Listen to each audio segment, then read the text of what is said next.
Students, तो कैसे हैं आप लोग। आज हम करेंगे क्लास 8 की एनसीईआरटी बुक हमारे अतीत से हिस्ट्री का सेकंड चैप्टर, जिसका नाम है व्यापार से साम्राज्य तक कंपनी की सत्ता स्थापित होती है। इस वीडियो में हम सेकंड चैप्टर के क्वेश्चन आंसर करेंगे। ये वीडियो हिंदी मीडियम स्टूडेंट्स के लिए है और मैं आपको बता दूं कि इससे पहले मैं चैप्टर 1 के क्वेश्चन आंसर भी प्रोवाइड कर चुकी हूँ, जिसकी मैंने एक अलग से प्लेलिस्ट बनाई है, जिससे आपको सीरियल वाइज चैप्टर मिल जाएंगे हिस्ट्री के। उस प्लेलिस्ट का लिंक मैं आपको डिस्क्रिप्शन बॉक्स में दे दूंगी, तो आप वहां से देख सकते हैं। तो चलिए ये वीडियो शुरू करते हैं। तो प्रश्न नंबर फर्स्ट है, निम्नलिखित के जोड़े बनाएं। जोड़े बनाएं यानी कि मैचिंग करें। तो सबसे पहले दिया गया है दीवानी। तो दीवानी का है भूराजस्व वसूल करने का अधिकार। दीवानी को अंग्रेजों के द्वारा भूराजस्व वसूल करने का अधिकार दिया गया था। दूसरा है शेर ए मैसूर। शेर ए मैसूर किसको कहते थे? टीपू सुल्तान को। तो शेर ए मैसूर का है टीपू सुल्तान। तीसरा है फौजीदारी अदालत। तो जैसा कि आप देख सकते हैं, फौजीदारी अदालत से मिलता जुलता है फौजदारी अदालत, तो हम इन दोनों को मैच कर देंगे। इसकी तरह ही हम सिपाही का देखते हैं, सिपाही से मिलता जुलता शब्द है सिपॉय, तो हम इन दोनों को भी मैच कर देंगे। अब हम देखेंगे रानी चेन्नम्मा। रानी चेन्नम्मा ने कित्तूर में अंग्रेज विरोध आंदोलन का नेतृत्व किया था, तो अब हम इन दोनों को भी मैच कर देंगे। सिक्स्थ और लास्ट है वॉरेन हेस्टिंग्स। तो जो वॉरेन हेस्टिंग्स थे वो भारत के पहले गवर्नर जनरल थे, तो हम इन दोनों को मैच कर देंगे। प्रश्न नंबर सेकंड है, रिक्त स्थान भरें। तो पहला है, बंगाल पर अंग्रेज़ों की जीत डैश की जंग से शुरू हुई थी।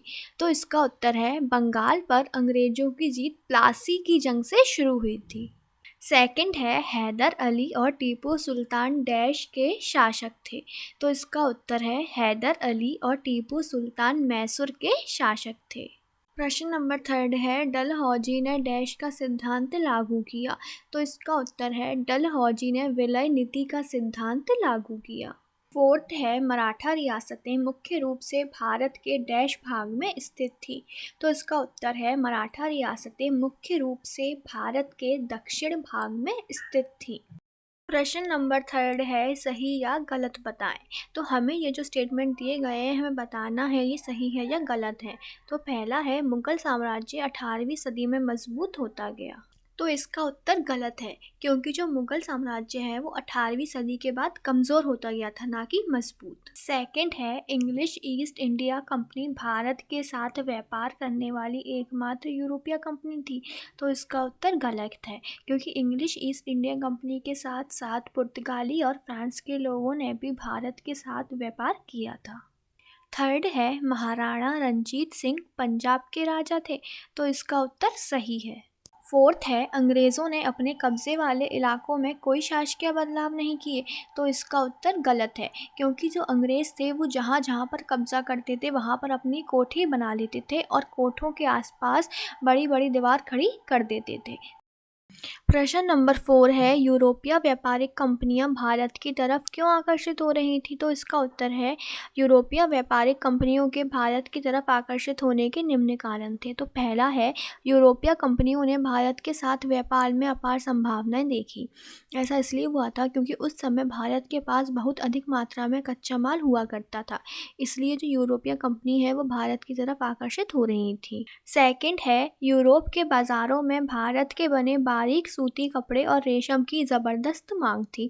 थर्ड है, इसके अतिरिक्त काली मिर्च, लौंग, इलायची और दालचीनी की भी यूरोप के बाज़ारों में ज़बरदस्त मांग थी। ऐसा इसलिए था क्योंकि भारत ही एकमात्र ऐसा देश है जहाँ पर गरम मसाले बहुत अधिक होते हैं।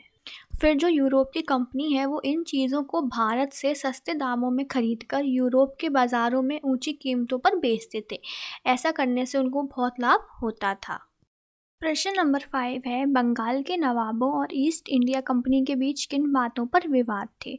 तो इसका उत्तर है, बंगाल के नवाबों और ईस्ट इंडिया कंपनी के बीच विवादों के निम्न कारण थे। पहला था, नवाबों ने कंपनी को छूट देने से मना कर दिया था। कंपनी चाहती थी कि उनको कर छूट दे दी जाए, कर यानी कि टैक्स की छूट दे दी जाए, उन्हें व्यापार करने के लिए कोई कर ना देना पड़े। लेकिन नवाबों ने उन्हें इस तरह की कोई भी छूट नहीं दी थी। नवाबों ने कंपनी को व्यापारिक अधिकार देने के लिए बहुत अधिक धनराशि की मांग की। नवाबों ने कंपनी को सिक्के डालने का अधिकार नहीं दिया तथा उनकी किलेबंदी को बढ़ाने से रोक दिया। ईस्ट इंडिया कंपनी टैक्स यानी कि कर नहीं चुकाना चाह रही थी और कंपनी के अफसर नवाबों को अपमानजनक चिट्ठी लिखने लगे। पांचवा है, नवाबों ने कंपनी पर धोखाधड़ी के आरोप लगाना शुरू कर दिए और दलील दी कि कंपनी की वजह से सरकार के राजस्व में वसूली कम हो रही थी।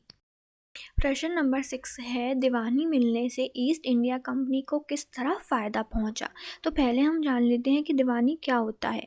दीवानी का मतलब है कर वसूल करने का अधिकार, कर यानी कि टैक्स वसूल करने का अधिकार। तो जो मुग़ल सम्राट थे उन्होंने कंपनी को 1765 में दीवानी का अधिकार दे दिया था, यानी कि टैक्स वसूल करने का अधिकार दे दिया था। तो दीवानी मिलने से ईस्ट इंडिया कंपनी को बहुत तरीक़ों से फ़ायदा पहुंचा था। तो पहला है, दीवानी मिलने से ईस्ट इंडिया कंपनी को बंगाल के विशाल राजस्व संसाधनों यानी कि रिसोर्सेज पर नियंत्रण मिल गया था। तो इस वजह से कंपनी के सामने नवाबों की जो शक्ति थी वो कम होने लगी थी। सेकंड है, दीवानी मिलने के बाद अंग्रेज़ों को ब्रिटेन से सोना भारत लाने की आवश्यकता नहीं थी, क्योंकि कंपनी को भारत में ही माल बेचकर धन कमाने की छूट मिल गई थी। थर्ड है, दीवानी मिलने से अंग्रेज़ों की आय बढ़ गई, जिससे कंपनी अपने सारे खर्चे तथा अपनी फ़ौज के सारे खर्चे इसी आय में से पूरे कर सकती थी। एंड फोर्थ और लास्ट है, कंपनी की आय बढ़ने से कंपनी ने कलकत्ते में किलों और दफ्तरों का निर्माण किया। प्रश्न नंबर 7 है, east India company Tipu Sultan को खतरा क्यों मानती थी। तो जो टीपू सुल्तान थे वो बहुत महत्वाकांक्षी, घमंडी और ख़तरनाक दिखाई देते थे। अंग्रेज़ों को लगता था कि ऐसे राजाओं को नियंत्रित करना और कुचलना ज़रूरी है। टीपू सुल्तान का मैसूर और उसके आसपास के क्षेत्र पर नियंत्रण था, इसलिए उन्हें शेर ए मैसूर भी कहा जाता है।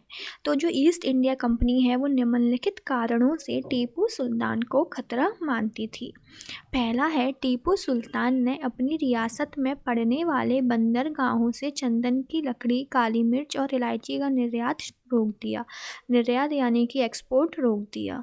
सेकंड है, टीपू सुल्तान ने फ्रांसीसी व्यापारियों से घनिष्ठ संबंध स्थापित किए और उनकी मदद से अपनी सेना का आधुनिकीकरण कराया। इसका मतलब है, जो फ्रांसीसी व्यापारी थे वो ईस्ट इंडिया कंपनी के प्रतिद्वंदी थे। टीपू सुल्तान ने उनसे अपनी सेना का आधुनिकीकरण करवाया था, जिससे ईस्ट इंडिया कंपनी के ऑफिसर घबरा गए थे। थर्ड है, टीपू सुल्तान ने स्थानीय सौदागरों को भी कंपनी के साथ व्यापार करने से रोक दिया। प्रश्न नंबर 8 है, सब्सिडरी अलायंस यानी कि सहायक संधि व्यवस्था की व्याख्या करें। तो पहले हम देखते हैं कि सब्सिडरी अलायंस यानी कि सहायक संधि क्या होता है। सहायक संधि अंग्रेज़ों की एक ऐसी नीति थी जिसके द्वारा अंग्रेज चाहते थे कि वो भारत पर अपना पूरा अधिकार बसा ले। अब हम इसका उत्तर पढ़ते हैं। सहायक संधि के माध्यम से कंपनी अपना वर्चस्व पूरे भारत में फैलाना चाहती थी। जो भी भारतीय शासक इस संधि की शर्तों को मान लेता था, कंपनी उसकी सुरक्षा में पूर्ण सहयोग करने का वायदा करती थी। अब हम इसकी शर्तों को पढ़ते हैं। पहली है, भारतीय शासकों को अपनी स्वतंत्र सेना रखने की इजाज़त नहीं होगी, उसे कंपनी की तरफ से सुरक्षा मिलती थी। सेकंड है, इस सुरक्षा के बदले वे कंपनी को शुल्क प्रदान करेंगे। शुल्क नहीं देने की स्थिति में कंपनी दंड के रूप में शुल्क के बराबर राजस्व वाला क्षेत्र शासक से छीन लेगी। तो इसी व्यवस्था के कारण जो अवध के नवाब थे उनको अपना आधा इलाका कंपनी को सौंपना पड़ा था, क्योंकि उनके पास सहायक सेना के भुगतान के लिए पैसे नहीं थे। थर्ड है, शासक को अपने दरबार में एक अंग्रेज रेजिडेंट रखना होगा, जो शासक की गतिविधियों पर नज़र रखेगा। प्रश्न नंबर 9 है, कंपनी का शासन भारतीय राजाओं के शासन से किस तरह अलग था। तो इसका उत्तर है, कंपनी का शासन भारतीय राजाओं के शासन से निम्न तरह अलग था। पहला है, कंपनी का शासन सीधे सीधे गवर्नर जनरल के हाथों में था, वहीं भारतीय शासन में यह ताकत राजा या नवाबों के हाथों में होती थी। सेकंड है, कंपनी के शासन काल में हर जिले में फौजदारी और दीवानी अदालत अलग अलग थी, वहीं भारतीय शासन ने ऐसी कोई व्यवस्था नहीं बनाई थी। थर्ड है, कंपनी द्वारा पुलिस तथा राजस्व व्यवस्था में काफ़ी सुधार किया गया था, जबकि भारतीय शासकों द्वारा पुलिस तथा राजस्व व्यवस्था को सुधारने के लिए कोई प्रयास नहीं किया गया। प्रश्न नंबर 10 है, कंपनी की सेना की संरचना में आए बदलावों का वर्णन करें। इसका उत्तर है, कंपनी की सेना की संरचना में निम्नलिखित परिवर्तन आए।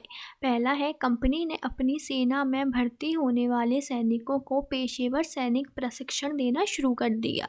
पेशेवर यानी कि प्रोफेशनल, और प्रशिक्षण यानी कि ट्रेनिंग देना शुरू कर दिया। कंपनी ने सैनिकों को यूरोपीय शैली में नई युद्ध तकनीक से प्रशिक्षित किया यानी कि उनको ट्रेनिंग दी।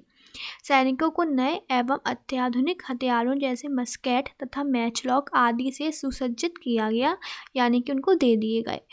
और फोर्थ है, कंपनी ने सेना में यूरोपीय सैनिकों की संख्या बढ़ा दी तथा सेना के महत्वपूर्ण स्थान जैसे तोपखाना, टैंक इत्यादि पर यूरोपीय सैनिकों को नियुक्त किया गया। तो बस चैप्टर 2 ख़त्म हुआ। अब मैं नेक्स्ट वीडियो चैप्टर 3 के क्वेश्चन आंसर के ऊपर लेकर आऊँगी। तब तक के लिए अगर आप लोगों को मेरे पढ़ाने का तरीका अच्छा लगा है तो मेरी वीडियो को लाइक और चैनल को सब्सक्राइब करें। Thank you for watching.